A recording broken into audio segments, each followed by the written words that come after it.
Welcome back to my channel. So sa videong ito, makikita ninyo kung paano ninyo malalaman or ma-check kung yung mask na suot ninyo ay safe and is really giving you the protection you would need.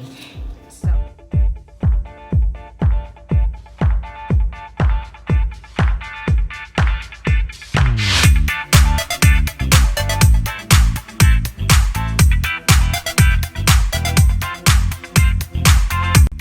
welcome back mga be at Mamawoobee's channel.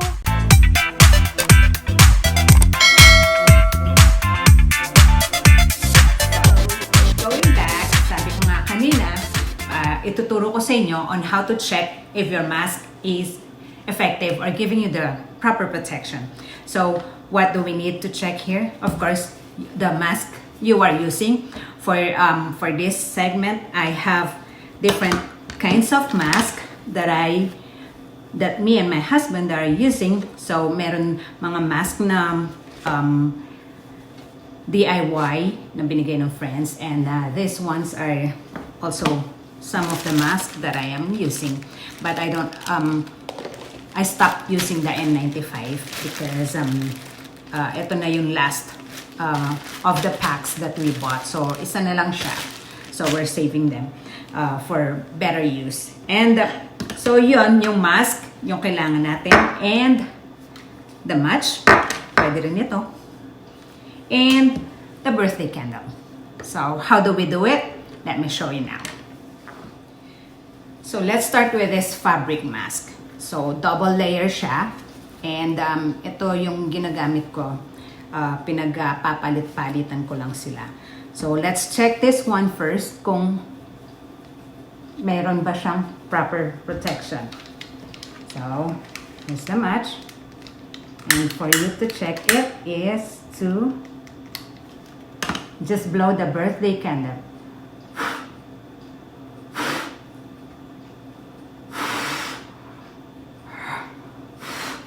So, dahil hindi siya napatay, sabi, hindi siya pumapasok dito. Hindi pumapasok yung inyong yung germs or whatever dito sa part na to. But the only thing with this is this one. Kasi, patayin muna natin to. Another thing to check if your mask is protecting you is dapat pati dito sa part na to is secured siya.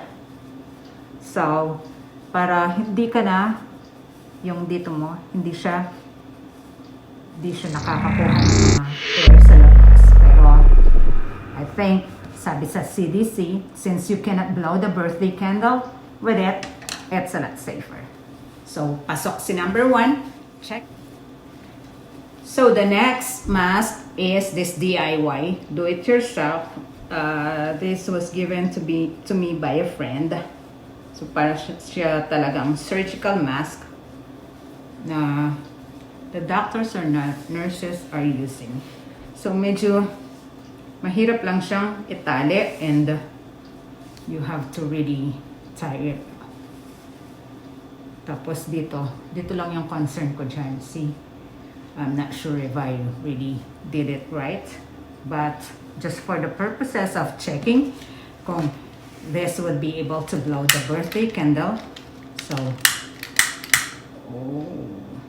let's do this. And 1, 2, 3.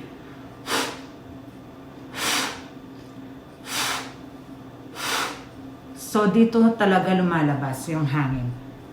Dito sa akin.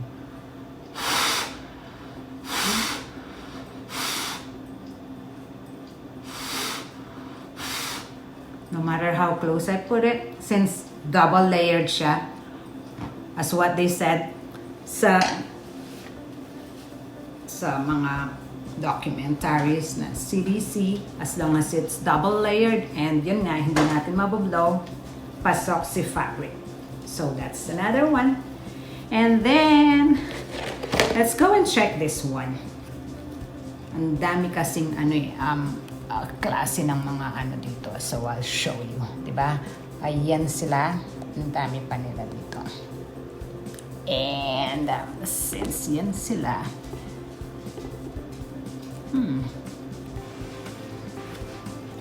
I'll be wearing this one here. Na medyo hirap isuot. So, I'm gonna try to blow this one too. Happy birthday to me.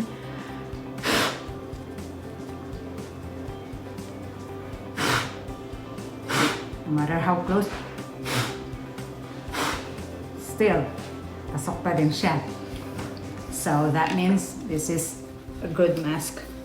It gives you the protection you need.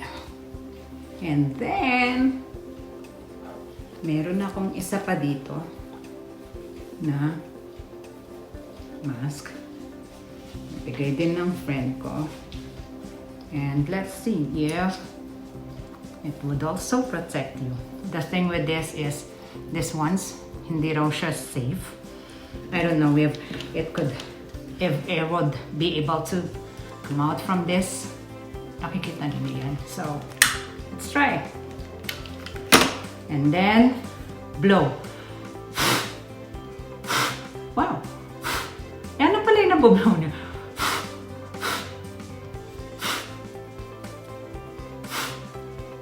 Okay. Narin. How about this one? Let's try this one.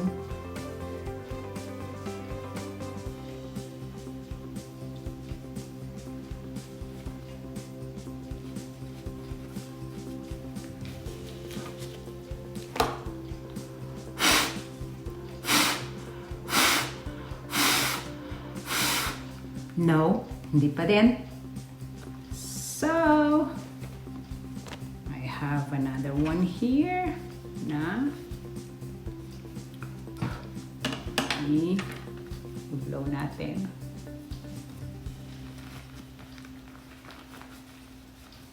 Baka mag-alarm. Just off.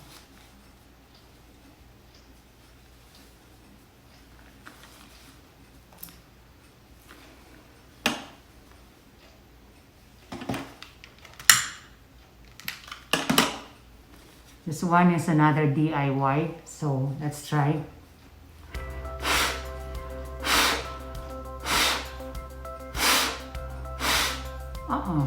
Ayaw pa rin. Hindi pa rin siya mamatay. So far, mga safe naman pala yung sinusuot ko. Of course, yung N95 din. Hindi rin siya namamatay. So, ano ba yung hindi safe? They say it's the gaiter. Yung hindi safe, yun yung manipis lang siya, one-layered, and then para lang siyang panyo na tinatakip sa mukha. We'll try to find one, although we don't have gaiters. What we have is, sometimes kasi yung handkerchief lang yung ginagamit nila. So I'll try to find that one, kung meron kami. But so far, all this are safe to use, and of course, these are always safe, but they ask us not to use this para sa mga lang sila, healthcare workers. And these ones, the disposables, are safe as well. Sometimes you see people just using handkerchief as their mask. Let's see kung ganito siya na material. This is manipis lang siya, and cotton. And I don't know kung ano pa yung kasama niya na ano. Pero let's try doing this. Oh! See? I was able to blow the candle from, just wearing this. So, ibig sabihin, pag manipis talaga yung inyong takip or mask na ginagamit, that's a no-no. So, better use the right mask.